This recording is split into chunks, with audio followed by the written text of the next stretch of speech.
हमारी संस्कृति, हमारी पहचान। यज्ञ, योग, आयुर्वेद सदा रहे हमारे साथ। भारत के प्राचीन ग्रंथों एवं आधुनिक विज्ञान का दिव्य संगम, यज्ञ महिमा।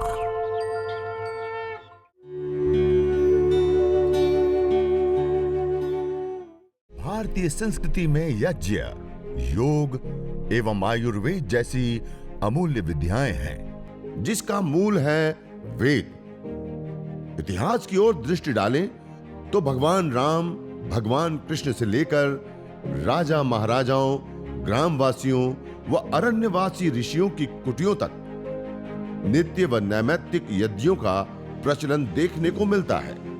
हम रोटी, दाल, चावल आदि ठोस रूप आहार छोड़ दें, तब भी हम 2 से 3 महीने जीवित रह सकते हैं। हम पानी, दूध, जूस आदि द्रव रूप आहार लेना छोड़ दें, तब भी हम 2 से 3 सप्ताह जीवित रह सकते हैं। लेकिन हम गैस रूप आहार, वायु छोड़ दे तो 2 से 3 मिनट भी जिंदा नहीं रह सकते। मानी सबसे ज्यादा के साथ साथ सबसे इंपॉर्टेंट और हमारा ही नहीं, जीव मात्र का कोई आहार है तो क्या है? वायु रूप आहार। और उस वायु का शोधन करना, उस वायु का पोषण करना, उस वायु का संवर्धन करना, उस वायु को मेडिकेटेड बनाना, उस वायु को सुगंधित करना, उस वायु के अंदर जीवनीय शक्ति का संचार करने का कार्य किसी माध्यम से संपन्न होता है तो यज्ञ, हवन, अग्निहोत्र से होता है।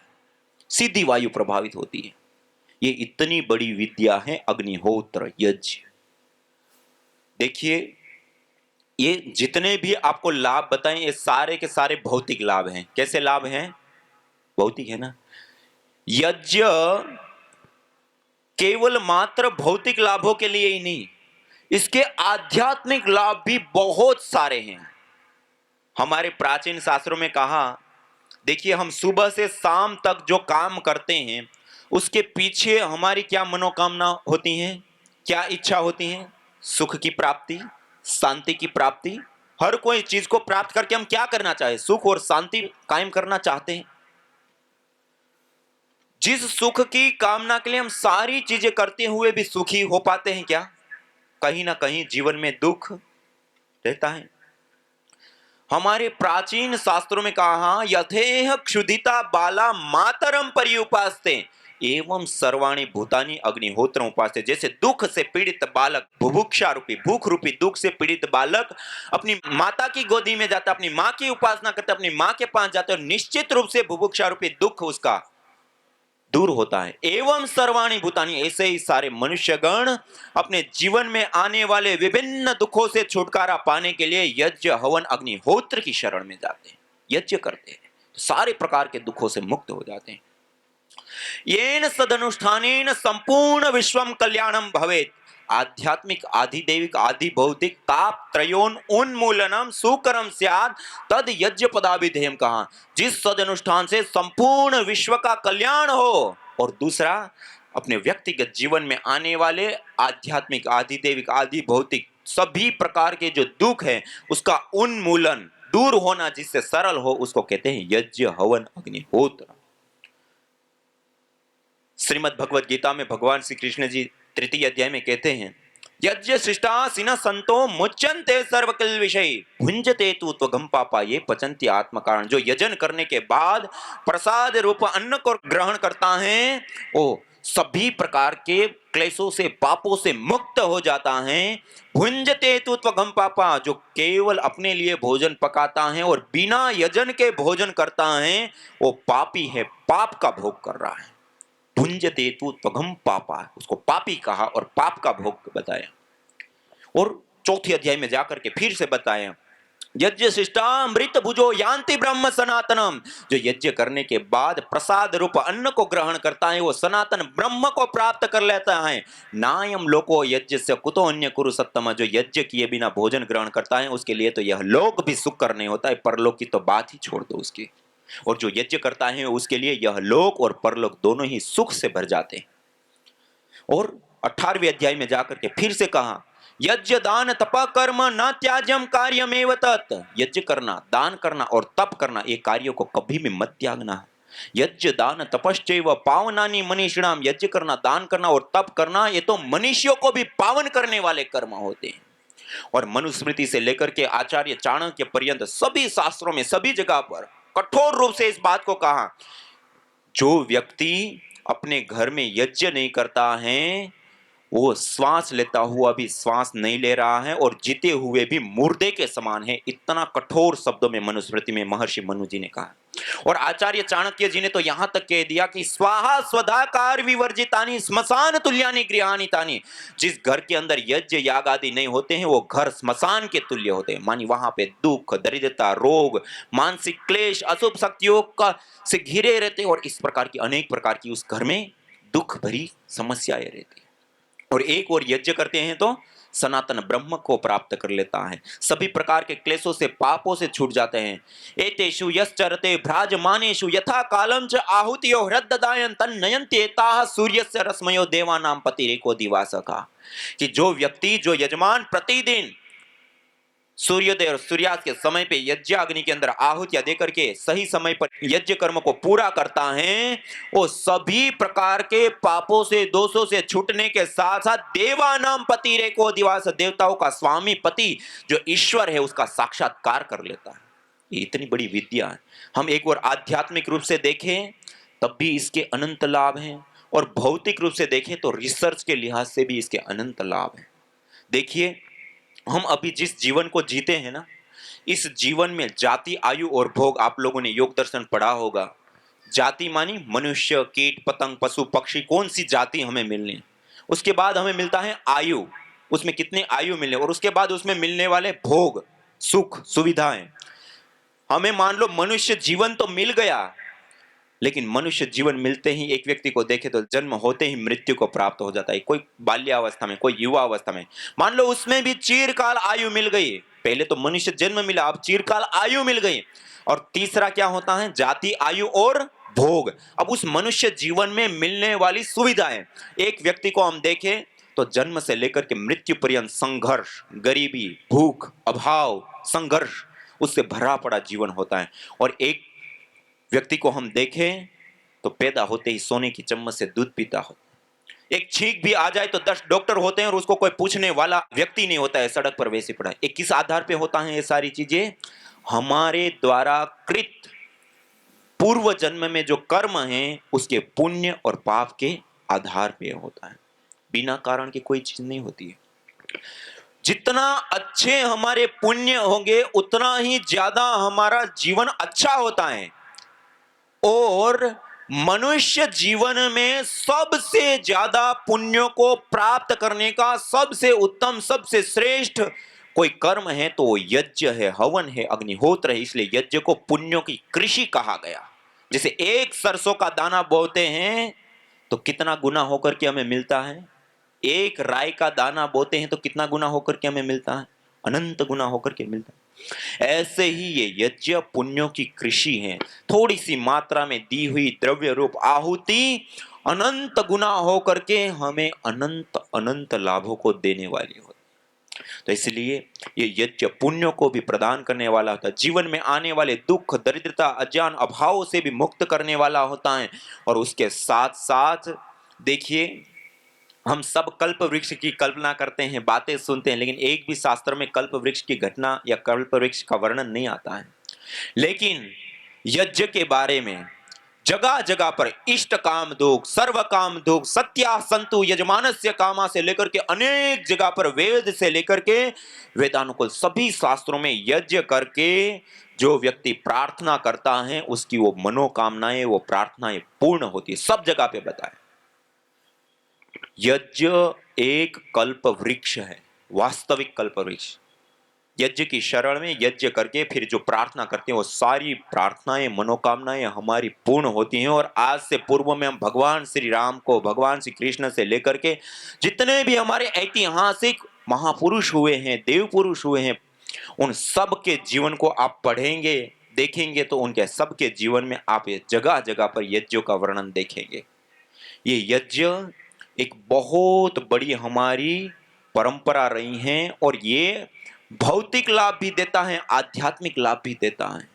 और ये जो कई सारे लाभ देखे उसमें से सबसे बड़ा और महत्वपूर्ण एक लाभ होता है इस प्रकृति माँ का पोषण। हम 5 तत्वों का निरंतर प्रयोग लेते हैं, अग्नि, वायु, जल, पृथ्वी आदि। इन पांचों तत्वों का शोधन और पोषण किसी माध्यम से होता है, तो वो यज्ञ है, हवन है, अग्निहोत्र है।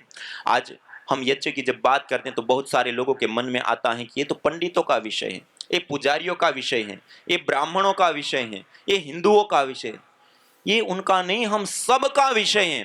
क्या बैक्टीरिया, वायरस, फंगस उन्हीं को लगते हैं? क्या वायु प्रदूषण उन्हीं को प्रभावित करता है?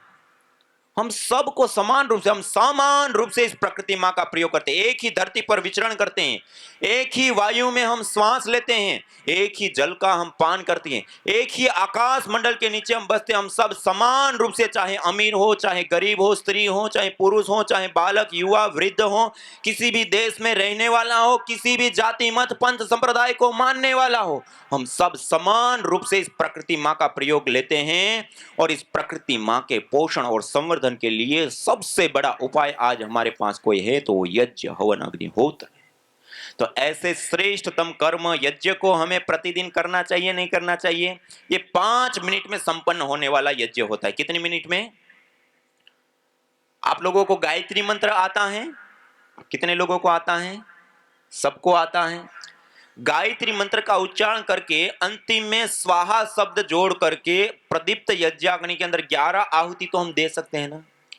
इतना भी आपने कर दिया तो आप बैक्टीरिया, वायरस, फंगस, रेडिएशन, वायु प्रदूषण से लेकर के जितने भी अशुभ नेगेटिव ऊर्जाएं, शक्तियां हैं, उन सब से बच जाएंगे।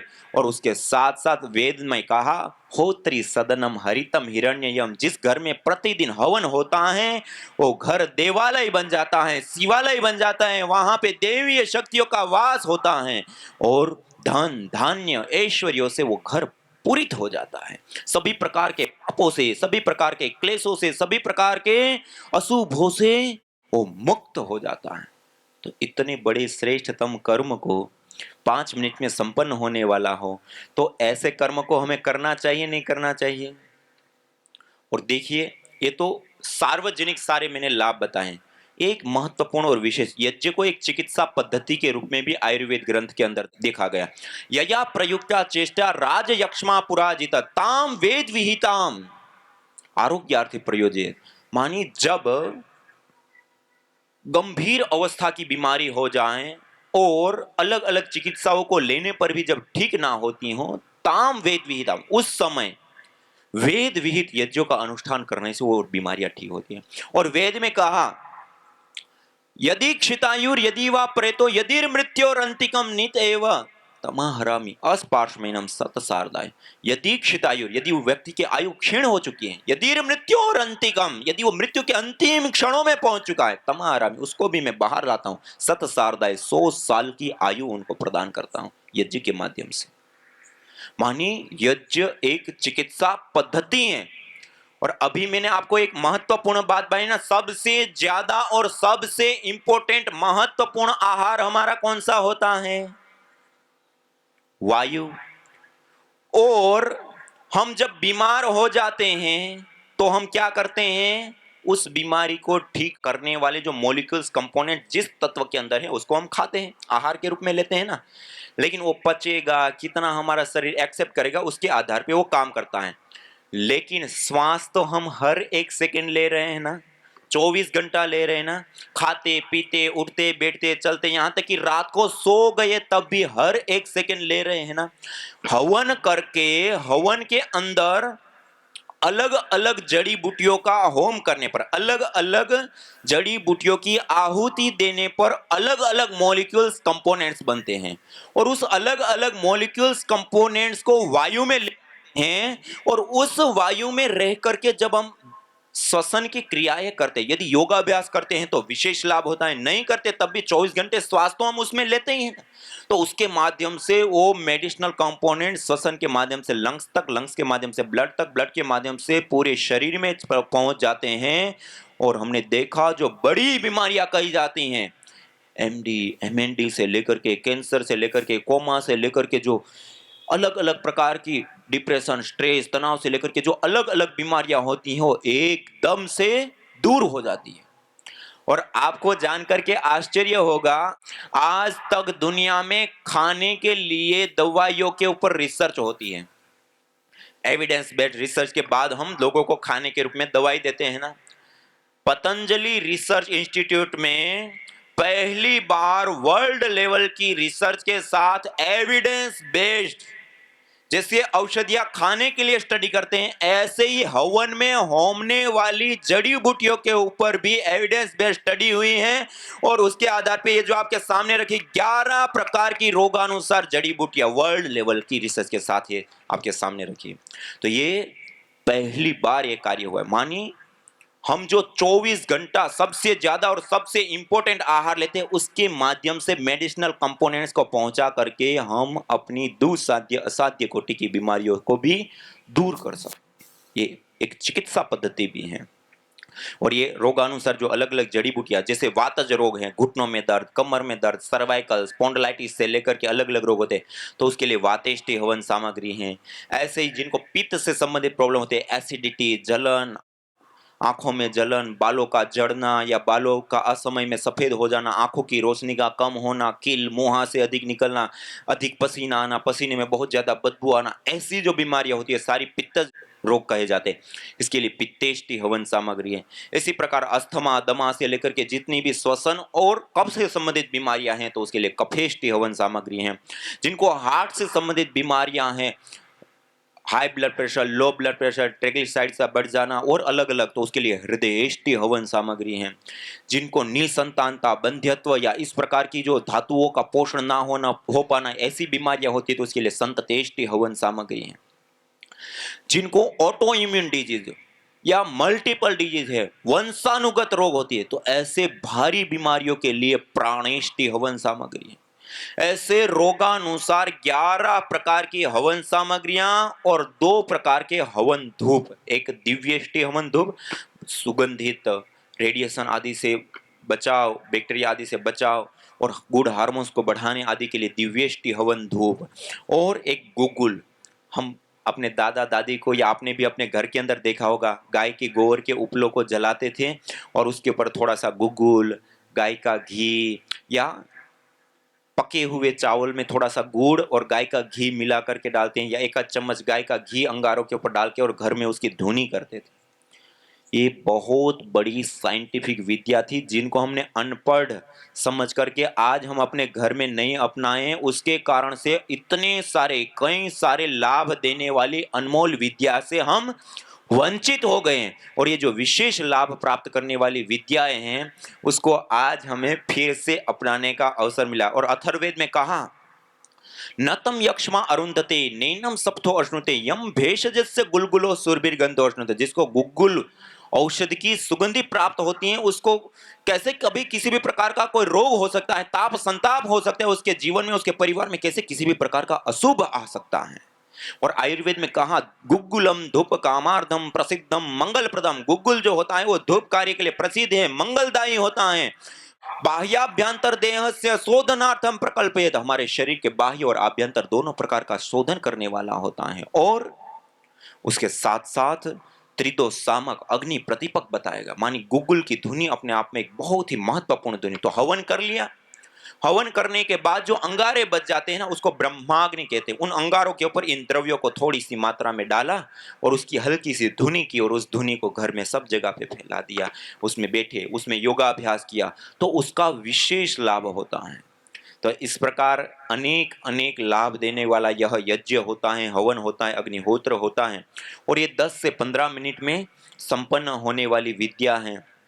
और उतना भी आपको नहीं आता है तो केवल गायत्री मंत्र से अग्नि अच्छे से प्रदीप्त की, फिर एक पवित्रीकरण शुद्धिकरण की प्रक्रिया होती है, आधा मिनट की आचमन अंग स्पर्श कर लिया और उसके बाद 11 गायत्री मंत्र से ही उसमें आहुतियां देकर के संपन्न कर लिया, तब भी आप इन सारे लाभों को प्राप्त कर लेंगे।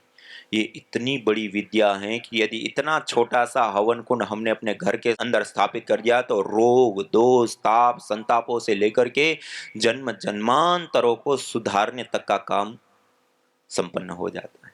तो आप लोग इतने सारे लाभ देने वाले यज्ञ को प्रतिदिन 10 मिनट देंगे? कितने लोग देंगे? हाँ, काफी सारे लोगों ने हाथ खड़ा किया। तो अवश्य इसको जरूर अपने घर के अंदर करिएगा। जो तुम चाहते हो रोगों से छुटकारा, तो लो नियमित यज्ञ का सहारा। यज्ञ की यह शुद्ध हवा सब रोगों की है दवा। आयुर्वेद ग्रंथों में यज्ञ को देवीय चिकित्सा कहा है और कहा आयुर्वेदेषु यत् प्रोक्तम यस्य रोगस्य भेषजम तस्य रोगस्य शांत्यर्थम तेन तेनेव होमये। अर्थात आयुर्वेद के अंदर जिन रोगों की शांति के लिए जिन जिन औषधीय द्रव्यों का सेवन करने के लिए कहा जाता है, उन्हीं द्रव्यों से हवन करने पर वह रोग हमारे शांत हो जाते हैं, दूर हो जाते हैं, नष्ट हो जाते हैं। अतः आइए हमारे ऋषियों द्वारा प्रदत्त देवीय चिकित्सा यज्ञ को अपनाएं और अपने स्वास्थ्य को समृद्ध बनाएं।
यज्ञ भारतीय संस्कृति का मूल है।